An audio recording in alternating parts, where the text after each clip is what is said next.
السلام علیکم ناظرین، پروگرام دین کی دنیا کے ساتھ میں ہوں آپ کا ہوسٹ اویس اسحاق۔ ناظرین، رمضان المبارک کا دوسرا عشرہ شروع ہو چکا ہے۔ اس عشرے سے متعلق نبی علیہ الصلوۃ والسلام نے ارشاد فرمایا کہ یہ جو عشرہ ہے یہ مغفرت کا عشرہ ہے، یہ اللہ تعالیٰ سے توبہ کرنے والا عشرہ ہے، اگلے جو 10 ایام ہے۔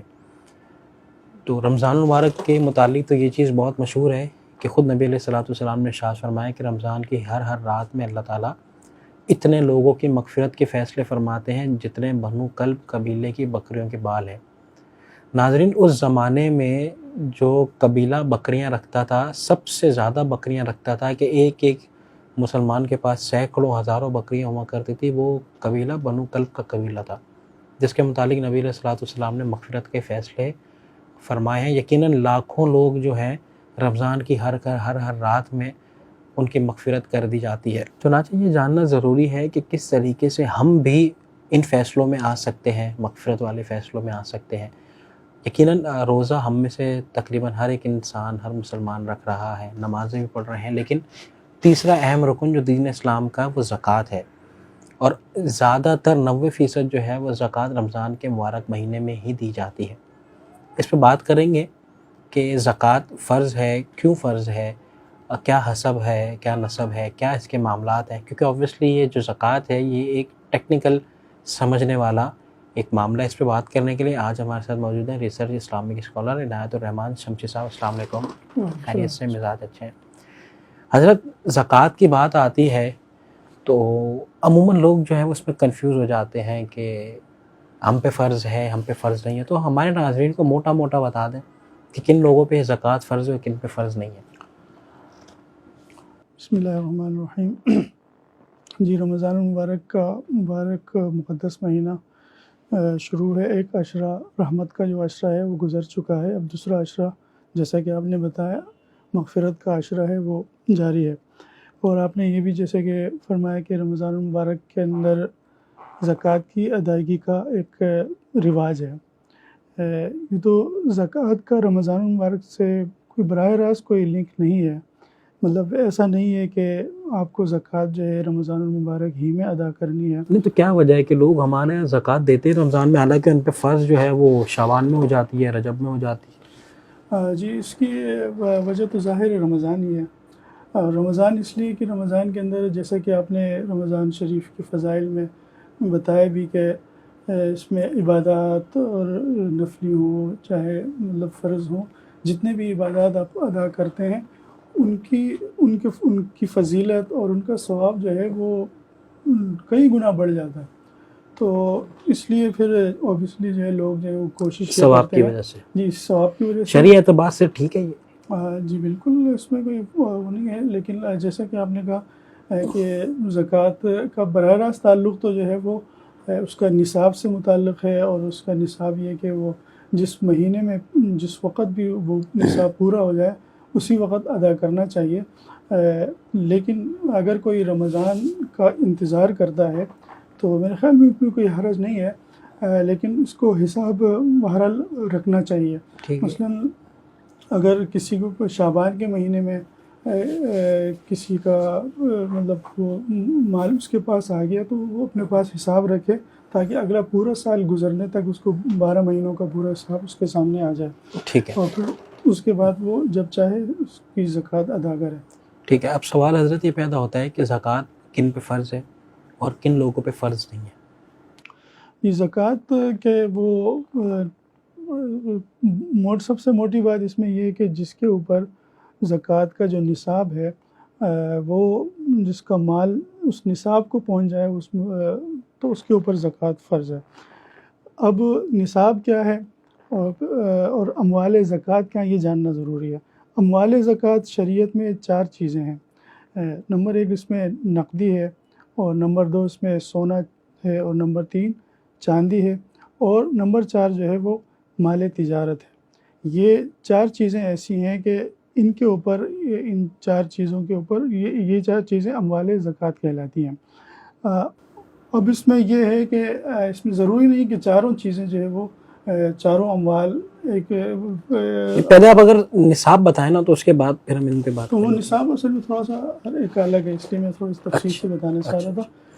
اس میں سونے کا نصاب الگ ہے، چاندی کا الگ ہے، اور نقدی اور مال تجارت ٹھیک ہے، ان کا الگ جو ہے. نہیں، ان کا پھر چاندی کی طرف جائے گا.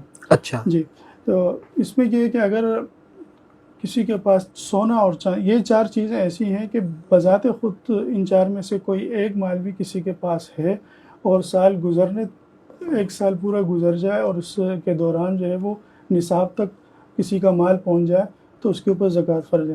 مثال کے طور پہ ایک بندے کے پاس سونا ہے، اس کے علاوہ سونے کے علاوہ باقی جو 3 اموال زکوٰۃ ہیں ان میں سے کچھ نہیں ہے، ٹھیک ہے، تو اس کے اوپر سونے کی وجہ سے زکوٰۃ اس کے اوپر واجب ہے اور فرض ہے. اسی طرح کسی کے پاس چاندی ہے، چاندی کے علاوہ نقدی نہیں ہے، مال تجارت نہیں ہے، سونا نہیں ہے، صرف چاندی ہے، تو اس چاندی کے اوپر بھی اس کے اوپر زکوٰۃ اس کو لگے. زکوٰۃ ہے جب وہ اس کی جو مقررہ نصاب ہے اس تک پہنچ جائے. تو مال تجارت ہے، مال تجارت ایک دکان ہے، کسی کی بڑی دکان ہے، اور لیکن اس کے علاوہ اس کے پاس چاندی نہیں ہے، گھر میں سونا نہیں ہے، صرف مال تجارت ہے، تو اس کے اوپر بھی وہ زکوٰۃ لاگو ہوتی ہے. اور مقررہ اسی طرح صحیح. نقدی ہے، نقدی کا بھی یہی حساب ہے. اب جہاں تک نصاب کی بات ہے تو سونے کا نصاب وہ 7.5 تولہ سونا، 7.5 تولہ سونا یہ زکوٰۃ کا نصاب ہے. اور چاندی میں 52.5 تولہ چاندی یہ مال ہے، اس میں زکوٰۃ کا نصاب ہے. مثال کے طور پر اگر کسی کے پاس سونا ہے تو سونا اگر 7.5 تولہ سے کم ہے تو اس کے اوپر زکوٰۃ نہیں ہے. اگر 7.5 تولہ سونا کسی کے پاس گھر میں ہے، اب خواہ وہ زیور کی شکل میں ہے، خواہ اینٹ کی شکل میں ہے، یا کسی اور شکل میں بھی ہو، تو اس میں یہ بھی نہیں ہے کہ ملاوٹ ہے نہیں ہے، تو جو بھی ہو بس سونا ہے اور وہ اس کی مقدار جو ہے 7.5 تولہ یا اس سے اوپر ہے تو اس کے اوپر زکوٰۃ واجب ہے. اور اسی طرح چاندی میں پھر یہ ہوگا کہ وہ 52.5 تولہ چاندی اگر کسی کے پاس ہے، چاہے وہ زیورات کی شکل میں ہو، چاہے اینٹ کی شکل میں ہو، کسی بھی برتنوں کی شکل میں ہو، تو 52.5 تولہ چاندی کی صورت میں زکوٰۃ واجب ہے. سونے کا جی، چاندی کا بھی چاندی کا، باقی دونوں کا بھی باقی چاندی دونوں کا. کا پھر حساب چاندی کا ہوگا. اچھا. باقی دونوں کا نہیں، مطلب کہ یہی میں بتانے لگا تھا کہ کسی کے پاس تھوڑا سونا ہے، سونا اتنا ہے کہ وہ جو سونے کا نصاب ہے، جو مقدار ہے زکوٰۃ کے لیے واجب، اس تک نہیں پہنچتا. جیسے 7 تولہ مثال کے طور پہ. ہاں، 5 تولہ آپ لے لیں، اور ساتھ میں اس کے پاس تھوڑا سا چاندی ہے، اور کچھ جو ہے اس کے پاس نقدی ہے، اور کچھ مال تجارت ہے. تو یہ چاروں اموال تجارت، اموال زکوٰۃ جب مل جاتے ہیں تو پھر ان کو ملا کر دیکھنا ہوگا. اچھا. جی، ان کو ملا کر، مطلب معذرت کے ساتھ آپ اس چیز سے بری ذمہ نہیں ہو سکتے کہ میرے پاس سونا جو ہے وہ 52 تولہ نہیں 50 تولہ ہے، اور میرے پاس سونا چاندی 52 تولہ ہے اور سونا جو ہے وہ 7 تولہ ہے، تو میں فارغ ہو گیا. نہیں، دوسری چیزیں دیکھی جائیں گی. ان چاروں کو ملایا جائے گا. بڑی کام کی بات کی آپ نے. یہ ساری چیزیں ملانے کے بعد پھر اس میں تھوڑا سا نکتہ یہ ہے کہ ساری چیزیں ملانے کے بعد اب سوال یہ کہ پھر نصاب کس کا ہوگا؟ نصاب کس کا سونے کا ہوگا، چاندی کا ہوگا، کا کیا ہوگا؟ تو اس میں یہ کہ جو درمیانی صورت نکالی ہے فقہاء نے وہ یہ کہ چاندی کے نصاب کو دیکھا جائے گا. تمام اموال کو ملا کر اگر چاندی کے نصاب کا پورا ہو جاتا ہے تو پھر اس کے اوپر زکوٰۃ واجب ہے. اچھا، اب یہ بتائیے گا کہ آج کے دور میں چاندی تولہ کیا چل رہی ہے اندازاً؟ سونا تو تقریباً 2 لاکھ روپے ہے. جی، اور چاندی میرے خیال میں چاندی کا جو نصاب آپ بتا رہے ہیں تو وہ 612 گرام اور 35 ملی گرام شاید یہ اتنا بنتا ہے آج کے حساب سے. جی، تو اس حساب سے پھر جس دن جو ہے وہ مطلب آپ زکوٰۃ کے نصاب کو پہنچتے ہیں تو اس دن کے حساب سے جو مارکیٹ میں جو ریٹ ہوگا اس کے حساب سے پھر یہ آپ ادا کریں گے. اچھا حضرت، اب یہ ایک سوال پیدا ہوتا ہے، وہ یہ کہ بہت سے لوگ بولتے ہیں بھائی سونا جو ہے وہ میرے استعمال میں، کیونکہ زکوٰۃ، ایک تو آپ نے یہ بتایا کہ زکوٰۃ کے مصارف کیا ہیں اور کن چیزوں پہ کس طرح سے زکوٰۃ لگ رہی ہے. اب دوسرا سوال یہ پیدا ہوتا ہے، لوگ بولتے ہیں کہ بھائی استعمال اور غیر استعمال، اس کا زکوٰۃ کے حوالے سے کیا تعلق ہے؟ اس میں سونا چاندی جو اموال تجارت ہے نا، اموال زکوٰۃ جو 4 اموال زکوٰۃ ہے، اس میں یہ ہے کہ آپ کے پاس ہیں اور 1 سال گزر گیا اور اس دوران جو ہے جو نصاب ہے اس تک آپ کا مال پہنچ گیا، چاہے وہ سونا ہے، چاہے چاندی ہے، نقدی ہے اور مال تجارت ہے۔ اب سونے چاندی میں عموماً یہ سوال پوچھا جاتا ہے کہ آیا وہ سونا بھی اس میں شامل ہے جو بندہ استعمال کرتا ہے، عورتیں پہنا ہوا ہے، عورتیں پہنا ہوا اس میں زیور کی شکل میں یا پھر برتنوں کی شکل میں لوگ گھروں میں استعمال کرتے ہیں۔ تو سونا اور چاندی میں یہ ہے کہ چاہے وہ آپ کے استعمال میں ہوں، چاہے استعمال سے زائد ہوں، دونوں صورتوں میں، ہر صورت میں، ہر دو صورت میں زکوٰۃ واجب ہے۔ چاندی میں بھی ایسا ہی ہے؟ جی چاندی اس پہ۔ اچھا، اب باقی تجارت پہ؟ تجارت تو ظاہر ہے کہ وہ تجارت ہی ہے نا، وہ تو پروسیس اسی میں، مطلب منافع ہی کے لیے لوگ مال تجارت تو اسی کو کہتے ہیں۔ نہیں، سوال یہ کہ تجارت پہ زکوٰۃ کس طرح سے لگے گی؟ اگر کیونکہ وہ تو استعمال میں ہے نا، سارا پروسیس، ایک پلانٹ لگایا ہوا ہے، وہ تو استعمال میں آ رہا ہے۔ نہیں، وہ تو اس پہ تو کوئی مطلب اشکال کی بات ہی نہیں ہے نا کہ آپ اس میں تجارت ہے، آپ اس میں نفع ہے، اس کے اندر نفع اور آپ کے پاس نقصان بھی ہے، نقصان کا اعتبار نہیں، نفع ہے۔ اور دوسرا اس میں ایک اور سوال اس میں یہ پوچھا جاتا ہے کہ زکوٰۃ جو ہے وہ نفع پہ واجب ہوتی ہے یا اس کے وہ جو کیپٹل ہے اس کے اوپر ہے۔ تو یہ اس میں راس المال یعنی کیپٹل اور جو منافع ہے دونوں کو ملا کر اس میں اس کی زکوٰۃ، جی، زکوٰۃ ہر سال نکالی جائے گی۔ جی، مطلب کیپٹل جیسے کہ میری دکان کی مالیت ہے 1 کروڑ اور زمین کے اعتبار سے، اور اس کے اندر جو مال ڈلا ہے 50 لاکھ کا، اب 1.5 لاکھ پہ زکوٰۃ آ گئی۔ اب دیکھیں وہ زمین دکان ہے نا، دکان آپ کی ملکیت ہے، وہ بھی آپ کا مال ہے، جی۔ تو اب اس کے اندر سامان ہے، وہ سب، یہ سارا جو ہے یہ آپ کا مال ہے، اور ظاہر ہے وہ دکان بھی جو ہے وہ مال تجارت سب پہ لگے گا، سب چیز وہ سب ملا کر، تو سب ملا کر آپ کا جتنا بھی مال بنتا ہے تو اس مال کا آپ کو صرف 40واں حصہ جو صرف 2.5% بنتا ہے وہ آپ کو اللہ کی راہ میں دینا ہے، 100 میں سے 2.5 روپے۔ جی۔ تو حضرت اس میں جیسے آپ نے کہا کہ کیپٹل پہ بھی ہے اور پروفٹ پہ بھی ہے، تو سوال مثال کے طور پہ ہمارے ناظرین کے لیے وہ یہ ہے کہ اگر ایک انسان، اس کی دکان کی مالیت جو ہے وہ 1 کروڑ روپیہ ہے اور وہ تقریباً اس کا جو مال ہے تو اس نے ڈالا ہوا تقریباً 50-60 لاکھ کا ہے، تو آپ یہ کہنا چاہ رہے ہیں کہ 1.5 لاکھ مالیت پہ زکوٰۃ لگے گی؟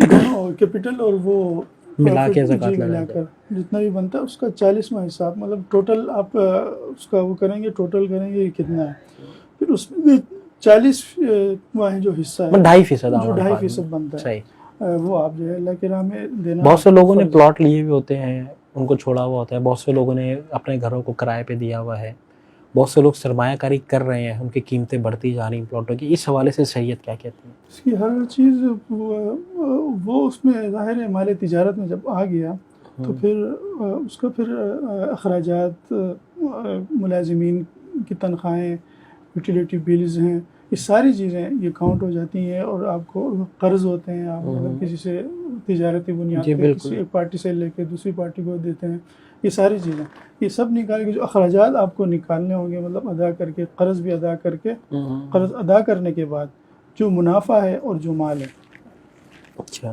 اس کے جو ٹوٹل اماؤنٹ جتنی بنتی ہے اس کا آپ صرف 2.5% آپ کے اوپر آپ کے اوپر لگے گا، ٹھیک ہے۔ اچھا حضرت، اب دوسرا سوال یہ پیدا ہوتا ہے کہ یہ تو ہم نے ڈیٹرمائن کر لیا کہ کس پہ زکوٰۃ لگ رہی ہے، دوسرا حضرت مجھے یہ بتائیے گا کہ زکوٰۃ کن لوگوں کو دینی چاہیے، کس طرح سے دینی چاہیے، صاحب زکوٰۃ کون ہے؟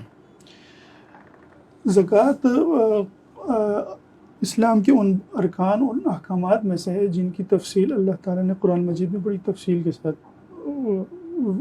مطلب نماز کی تفصیل قرآن مجید کے اندر آپ کو نہیں ملے گی کہ کتنی رکعتیں ہیں، صرف ایک اجمالی طور پر یہ کہ آپ مسلمانوں کے اوپر دن میں 5 نمازیں فرض کی گئی، ان الصلاۃ کانت علی المؤمنین کتابا موقوتا، یہ موٹی موٹی تفصیل قرآن نے دی ہے۔ لیکن زکوٰۃ وہ رکن ہے اسلام کا، اور وہ بنیادی اور انتہائی اہمیت کا حامل حکم ہے اللہ تعالیٰ کا، کہ اس کی کافی تفصیلات قرآن مجید میں نماز کی بنسبت اللہ تعالیٰ نے بیان فرمائی ہیں۔ تو آپ نے جیسا کہ پوچھا کہ کن کو دینی چاہیے زکوٰۃ دینی چاہیے، تو یہ بھی اللہ نے پوری تفصیل کے ساتھ ایک آیت کے اندر بتا دیے. یہ کل 8 جو ہے وہ کیا نام ہے لوگ ہوتے ہیں جن کو زکوٰۃ دی جا سکتی ہے. ان میں فقراء ہیں, مساکین ہیں, اور اسی طرح مقروض ہیں. اچھا. جی. اور اس میں قرآن مجید میں ایک لفظ ہے عاملین.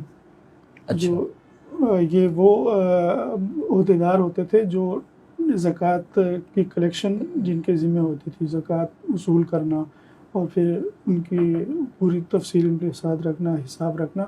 تو ان عاملین کو بھی جو ہے وہ زکوٰۃ دی جا سکتی ہے.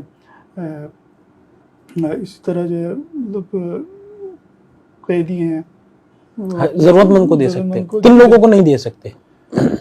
ظاہر ہے جو یہ جو 3-4-8 قرآن مجید میں بتایا گئے, لیکن ان میں ایک جو ہے وہ غلام بھی آتے ہیں جو جن کا آج کل تصور ختم ہو چکا ہے. تو جو 8 مستحقین زکوٰۃ ہیں ان کے علاوہ باقی سب کوئی بھی نہیں, کسی کو بھی نہیں دی جا سکتی زکوٰۃ. ناظرین, آج کے پروگرام میں ہم نے بات کی کہ زکوٰۃ کیا ہے, مصارف کیا ہیں, اور کس کو دینی چاہیے, کس کو نہیں دینی چاہیے, کن لوگوں پہ فرض ہے, اور کس طریقے سے زکوٰۃ کی ادائیگی کرنی ہے.